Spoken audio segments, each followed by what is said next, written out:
i gatshëm që të zgjerohet me të gjitha vendet kandidate, sepse nuk do të kishte as mundësi financiare e do të kishte edhe vështirësi institucionale sikur të zgjerohet. Prandaj gjithmonë sa herë që përmendet nevoja për pranimin e vendeve të reja anëtare, edhe Franca sidomos, por edhe Gjermania, Holanda dhe vende tjera, nënvizojnë nevojën që para se kjo të ndodhë, Bashkimi Evropian duhet të kalojë përmes procesit të reformave të brendshme për të bërë gati për të zgjeruar. Kështu që unë nuk do të kisha marrë shumë seriozisht ato deklaratat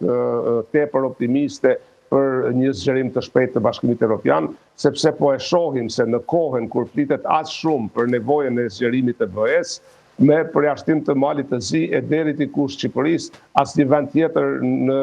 2 apo 3 vitet e fundit nuk e ka bërë asnjë hap të vetëm.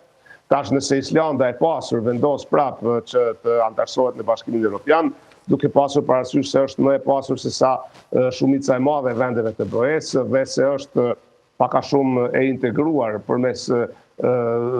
zonës ekonomike evropiane, atëherë ajo mund të antarësohej më shpejt, apo Mali i Zi, i cili është shtet i cili nuk është edhe aq i madh. Por për të pasur një zgjerim, siç dikush pret që 10 vende për një herë brenda një kohe të shkurtër të hyjnë në BE dhe BE-a të bëhet e madhe, kjo vështirë se do të ndodhë, për arsye se procesi i zgjerimit akoma është një proces ku vendoset me unanimitet. Pra, përderisa të jetë kështu, e kështu do të jetë për shumë vite, nuk do të mund të ketë zgjerim të shpejtë. Në anën tjetër, Bashkimi Evropian dhe tërë Evropa është në një fazë të varësisë, sidomos në aspektin e energjisë, sepse e ka zvogluar dukshëm e në të shumë të në rasteve edhe është pavarësuar plotësisht nga varësia nga Rusia. Por në anën tjetër e ka rritur varësinë nga Shtetet e Bashkuara të Amerikës, jo vetëm në aspektin e sigurisë së mbrojtjes dhe sigurisë së mbrojtjes fizike, por edhe me furnizim me gaz dhe me naftë. Sot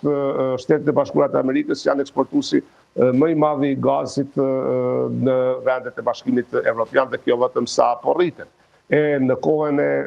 presidentit Donald Trump, Shtetet e Bashkuara të Amerikës gjithnjë më pak shihen si një partner apo aleat i besueshëm i evropianëve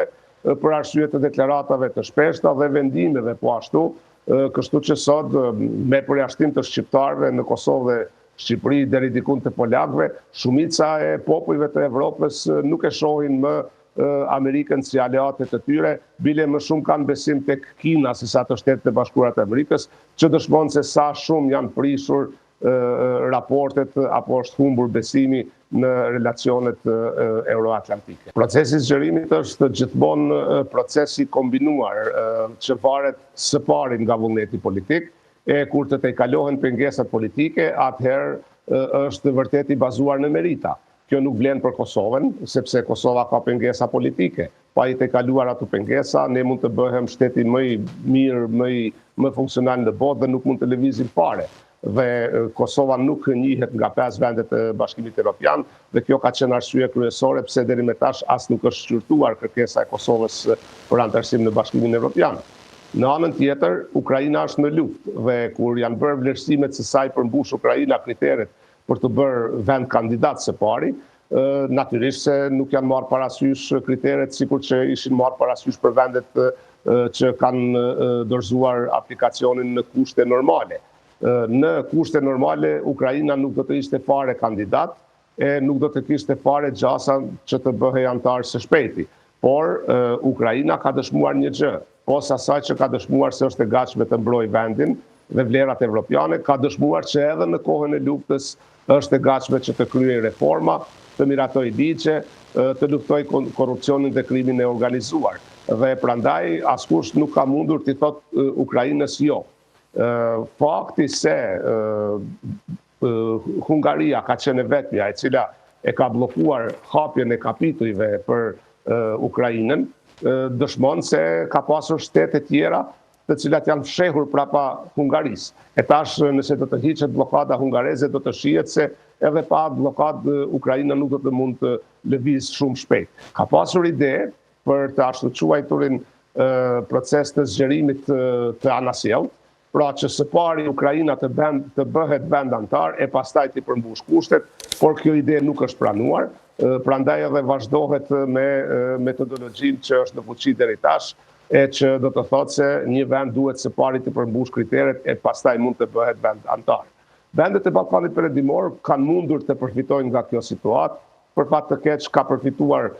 vetëm deri diku Malizi dhe Shqipëria, ndoshta Bosnjë-Hercegovina, e cila ka marrë statusin në vendit kandidat. Serbia ka bërë të kundërtën, prej fillimit të luftës në Ukrainë, Serbia praktikisht është e bllokuar, nuk ka hapur asnjë kapitull. Kosova e ka shfrytzuar rastin dhe ka aplikuar së paku për antarësim në BE, por nuk është shqyrtuar